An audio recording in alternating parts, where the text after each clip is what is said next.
Now, we've got an amazing health story for you this morning because a 3-year-old boy with a rare, debilitating condition has become the first person in the world to be treated with a gene therapy developed in Manchester. Ollie has Hunter syndrome, which causes progressive damage throughout his body. His parents say the treatment has given him as close to a normal life as possible. And our medical editor, Fergus Walsh, has more. This is a story of hope. The future for Ollie seems very bright, and hopefully this means more kids will get the treatment and, the future will be bright for them. How science is taking on a brutal inherited disease. We're so happy, so pleased with his progress. His results are amazing. And what the new treatment means to those affected. It's really amazing how this treatment had achieved and how he is so different now than before. Oliver, just check your temperature. Thank you, that's a good boy.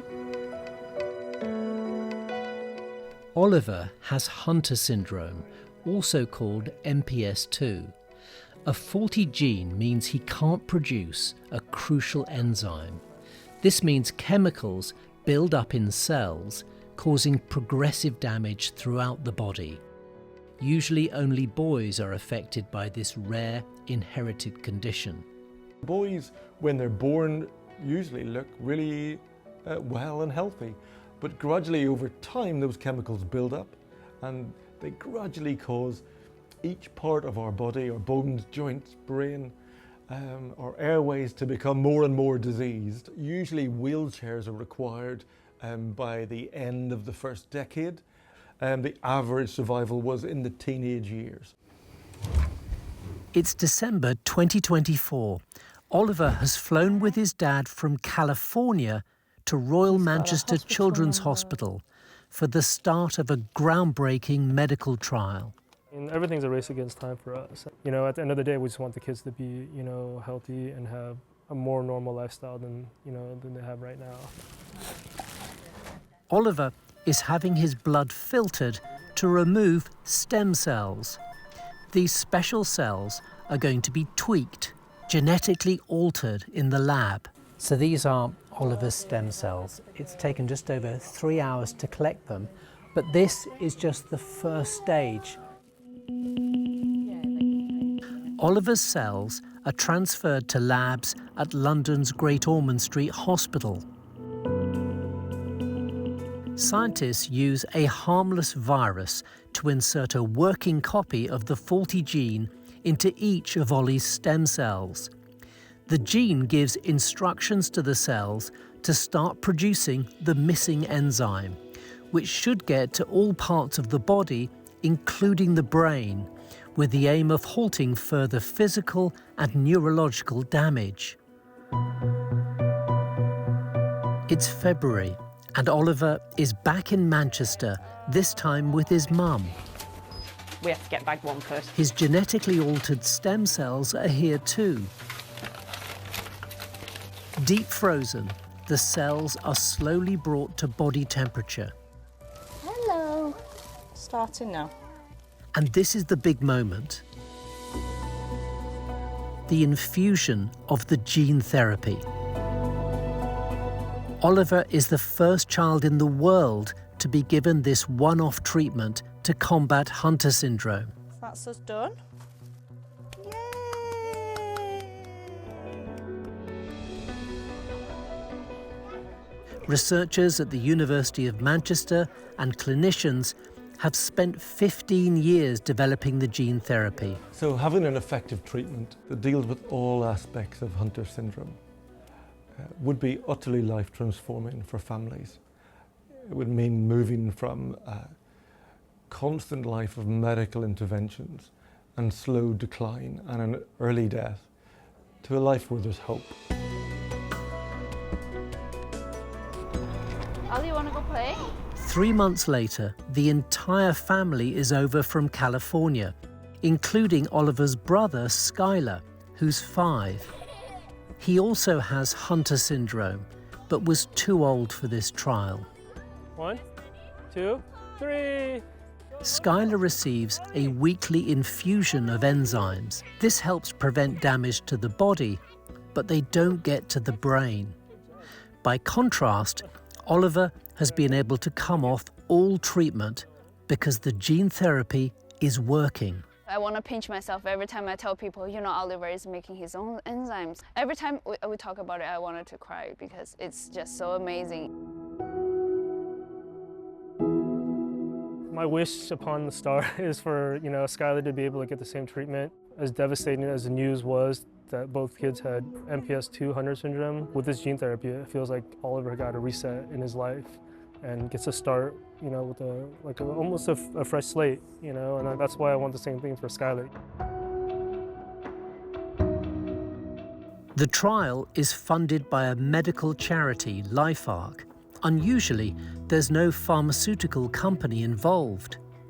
9 months on, doctors remain cautious but are thrilled. The ambition is it could be a permanent fix for Hunter syndrome. We're so happy, so pleased with his progress. His results are amazing. I've been waiting 20 years for this to see a boy like Ollie doing as well as he has, and it's just so exciting. His speech has gotten exponentially better, his mobility has gotten better, his agility, his cognitive, everything from his learning curve hasn't just gone up, but it's like shot up for that. So like no more medication, no more infusions, like as close to a normal life as we can give him at this point. That's extraordinary. Yeah, that's all we dream for, you know, for both our kids, honestly. Ollie is one of 5 boys who are part of this world-first gene therapy trial. It's early days, but if successful, it would transform their life chances and give hope to other families affected by this rare and often devastating condition. Gene therapy is making huge strides in tackling rare diseases, so the outlook has never been so promising. Fergus Walsh, BBC News, Manchester.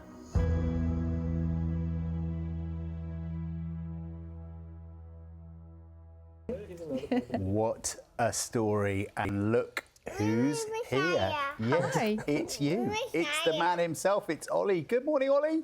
I say hi. Hey, and his Hi, dad, Ollie. Ricky Chew, and Professor Simon Jones is here as well, who we all saw in that piece. Simon's a consultant paediatric inherited metabolic diseases in Manchester, Hi. which is a long title. Yeah. Yeah, Simon is easier. It's fantastic news. Welcome. It's so great to see him looking so well. How's he doing? He's doing wonderful. We're about, what are we now, 9 months post-transplant, and he's been amazing. His growth, his speech, cognitive, he's very active, his mobility, all the symptoms from Hunter syndrome have been corrected. So in that 9-month period, how do you live? You know, how are you caring for Ollie, and what are you looking out for? Mainly we're just making sure that he wasn't getting any major fevers, any infections, things like that. And you know, we got his blood tested a lot to make sure his enzymes were coming in and everything that he needed. So a lot of doctor's appointments, a lot of labs. You know, we have an older son that has Hunters too. So a lot of back and forth with the doctors and medical team. I love the fact he's giving fashion advice Yeah. to I need it. Professor. Yeah. Yes.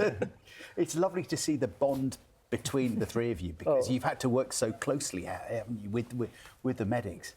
Oh, right. I mean, one of the first full words that Ollie said was Simon, but he said, Myman, because we saw Simon so much, and you know, we're very grateful for him.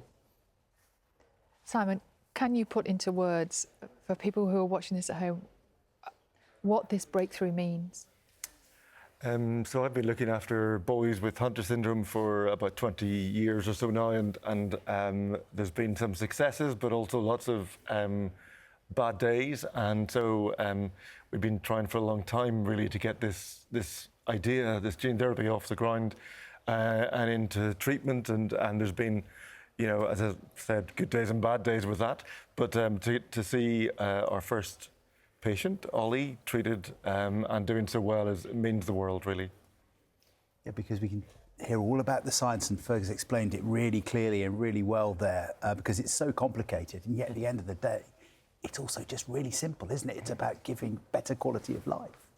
Yes, yes, and that's, you know, you can try and control everything and think you've planned everything, but in the end, it's about a boy and a family who take a chance and have faith that, you know, they can trust us and move forward. And, you know, he was the first person in the world to ever have the treatment, so we needed to all be sure that we could, you know, trust each other and communicate well. When you say, Ricky, when Simon says, you know, take a chance, how much of a chance did it feel like when you had to decide? It was a huge, I don't want to say gamble, but I mean it was, because he was going to be the first patient. But at the same time, you know, there's very limited options for Hunter syndrome. And, you know, with this being available, it just felt like, you know, you just take what the universe gives you. You know, we have 2 boys with Hunters, and that's what the universe handed us. And, you know, we're very fortunate to have Skylar in a trial, and then for this one to open up. And Simon, when we first met, there was a very short amount of time to get consent and get everything lined up with the medical team, the hospital, and he did everything he could to make that happen. So he's been very transparent, the medical team, the doctors, everyone's so accommodating that, you know, we felt comfortable, even though it was a huge gamble for us as well. And a lot of disruption as well, because you live in Southern California. Correct. The treatment has been here in Manchester, so you've had to do a lot of travelling and a lot of change. Yeah, I mean, we got used to it. The boys, you know, we try to make everything fun for them because, you know, they spend a lot of their time at the hospital. So Manchester has a lot of museums and a lot of, you know, kids' activities we take them to. We joke around that he's more British than he is American now because he spends so much time here. The last time when they did the transplant, I think it was about 3 months, my wife was with him. So that was a very difficult time for our family to be separated, you know, and I was taking Skylar to his treatment. So, but it was something we talked about as a family and said, you know what, we're going to do whatever's best. You know, we'll sacrifice this time, you know, for the better of the future for both boys. Simon, Ricky mentioned they're having to make a decision really quickly. What is the time pressure here? So the time pressure for us really is that it takes some time for us to deliver this gene therapy. We have to schedule everything, make sure that Ollie's the right patient, collect the cells. The gene therapy happens in a lab, and then we give the cells back. So we need to do all of that and be delivering the treatment, the enzyme, to his brain before he starts to deteriorate. And this is a progressive disease, so we have a really tight window. And of course, he's the first kid in the trial, so we don't really know what that window is either. So come on, Simon, draw a picture for him. While you're explaining the science, what are you drawing there? You're doing a lovely picture. You showing I think enzymes? Are you showing the enzymes? Johnny wants you to draw. Skylar at home, yeah, he misses his big brother. At home, his big brother, yes. How's he doing? How's Skylar? He's doing well, you know. Yeah, he's on a different trial. He's at the hotel. He's at the hotel. He's at the hotel. Look, here's a picture of you and Skylar, your brother. Father. Yeah. It's your brother, yeah. Your big brother. Because and because he's a little bit older, wasn't eligible for this. Your mum, the whole family all together. Skylar's not been able to have the same treatment here in Manchester. But yeah. You're enjoying seeing yourself on the telly, aren't you? He loved it when we started playing the piece and this great big image here behind us. As soon as he saw that, he was absolutely loving it. So Skylar's not being able to do the same trial, but he's having treatment. He is. He has a weekly infusion. It's a different treatment, you know, and you know, like I tell everybody, you know, like this is one thing was obviously for Oliver. And then, you know, there's 4 kids after this, and hopefully they all go successful. And, you know, I talk to a lot of 100 parents, and this is the goal is you want one treatment for the child that will help them for their lifetime to give them a normal life. And that's what we want for everybody, including Skylar as well. So, Simon, what is next? So the next boy in the study is already in transplant and having their treatment, and we're trying to line everybody else up that we can go forward, and then at the end of that we need to try and persuade a drug company to take this on and take it forward, because at the moment it's just a university, a charity, a hospital trying to move forward with this. So. Which is quite an unusual situation, because sometimes really we cover these kinds of trials and they're coming from the drugs companies, but this is the other way round. Yes, indeed, which has been a challenge. I wasn't grey before I started. I was going to say, when I first met him, he didn't have this much grey on him. I looked 18. He's only 25. It's fantastic to see all of you. Thank you so much. much. We're delighted to hear that it's all gone well and that you're doing so well yourself, Oliver. Thank you. Thanks, Ollie, for coming in. You've made our morning. Can we give something to... we made this actually for Simon since it's the holiday season. And this is a little Christmas ornament with him and Ollie on there. Thank you so much. From his first time visiting and his last time visiting. So Thank you so much. You can put that on the tree. Shall I just hold it up and show people? I'll tell you, maybe Oliver. Look, it's that? put hang up on the that's tree. gorgeous. There's Simon and Oliver It's together. There we go. There's you. That's not Skylar, it's There we you. go. Is Simon? This is fun. Yeah, this your friend? Oh, He's your friend. Oh, yeah. Mr. Nay. Simon. Yeah. Cool. Give it to Simon. that is gorgeous. Thank you so much. Thank you so much. Thank you, and thank you, Ollie. It's your present. Thank Simon. you. better Thank take you. it. I'll Come take my on. present. We know who's in charge here Gonna this put all his morning. pencils in that Yeah, case. exactly.